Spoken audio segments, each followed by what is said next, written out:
Have you ever wondered how a single event can change the course of history? Now imagine the year 1914, the setting, Sarajevo. A shot rings out, echoing through the city streets. Archduke Franz Ferdinand of Austria, heir to the Austro-Hungarian Empire, falls assassinated. This tragic incident was not just a simple murder. It was the spark that ignited the powder keg of tensions in Europe. It set off a chain reaction, activating a web of alliances and treaties, like dominoes falling one after the other.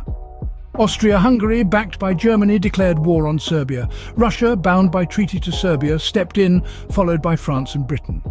What started as a regional conflict escalated rapidly into a full-scale war, engulfing nations far and wide.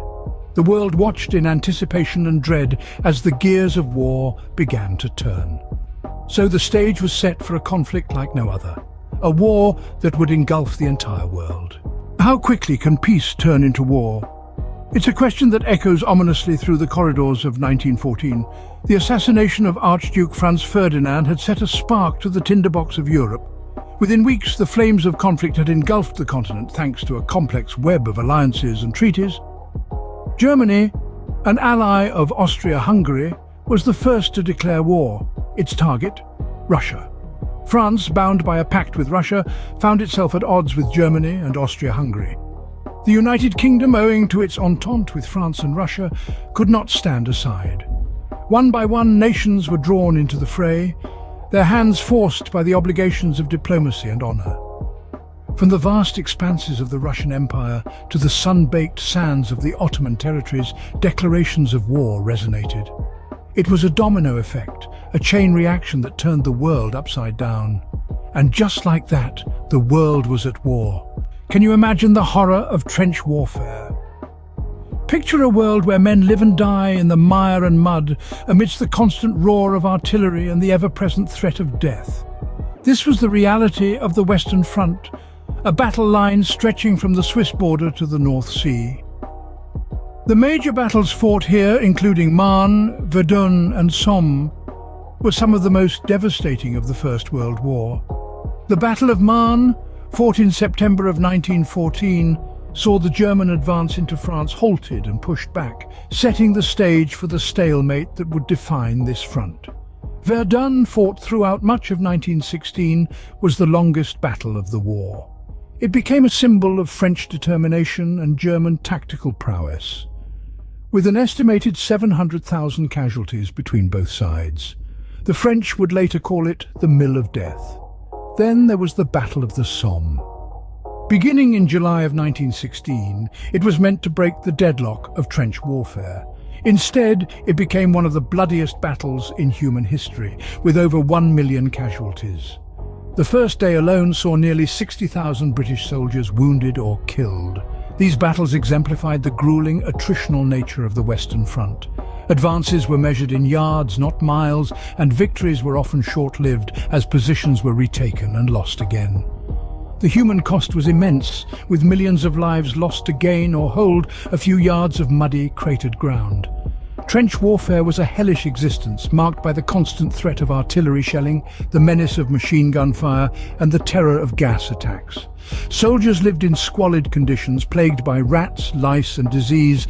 The psychological toll was immense, with many succumbing to shell shock, now known as post-traumatic stress disorder. The Western Front was a testament to the brutality and futility of war. It was a place where human life was cheap and death was the only certainty. A chilling reminder of the devastating power of modern warfare and the human capacity for endurance in the face of unimaginable hardship. What happens when war and revolution collide? Well, let's talk about the Eastern Front of the First World War and the Russian Revolution. The Eastern Front, a theatre of conflict during the war, was a test of endurance for Russia. Here, the mighty Russian Empire found itself pitted against the combined might of the German and Austro-Hungarian empires. The battles were fierce, the losses were immense, and the conditions were brutal. Now, while war raged on the front lines, a different kind of conflict was brewing at home. Russia was a powder keg waiting to explode, and in 1917 the fuse was finally lit. The Russian Revolution was a seismic event that shook the very foundations of the Tsarist regime. The Tsarist regime, led by Nicholas II, was an autocratic monarchy that had ruled Russia for over 300 years. But as the war dragged on, discontent among the public grew. There was widespread dissatisfaction with the government's handling of the war, not to mention the crippling economic hardships that the people had to endure.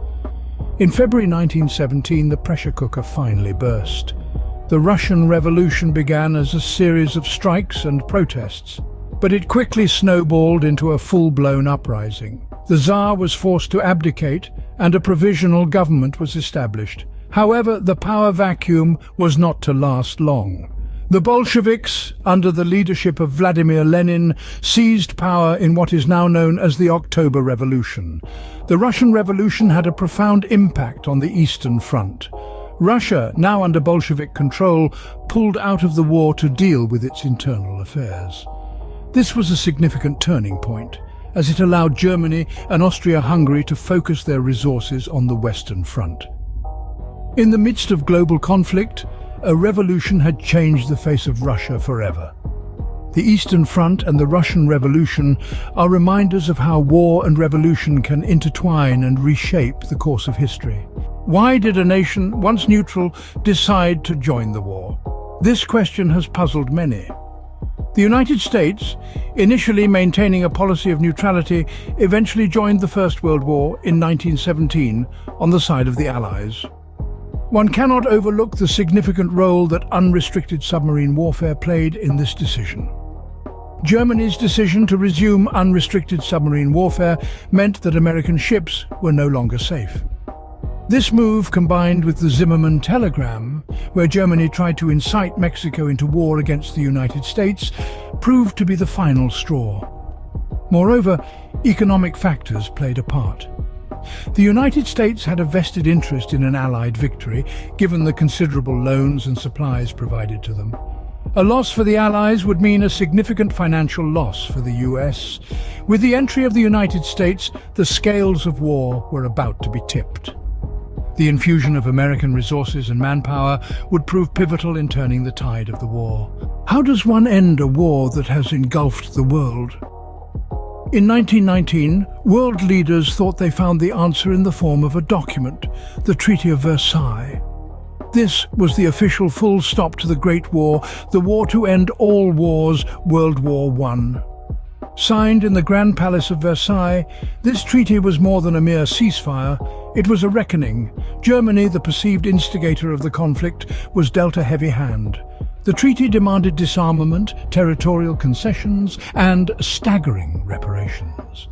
An entire nation was brought to its knees, economically and territorially crippled. Yet the treaty was not just about punishment. It also aimed at fostering international cooperation, leading to the creation of the League of Nations. This was the world's first major attempt at collective security, a beacon of hope amidst the ruins of war. The war was over, but its repercussions would echo throughout the 20th century, shaping the world as we know it today.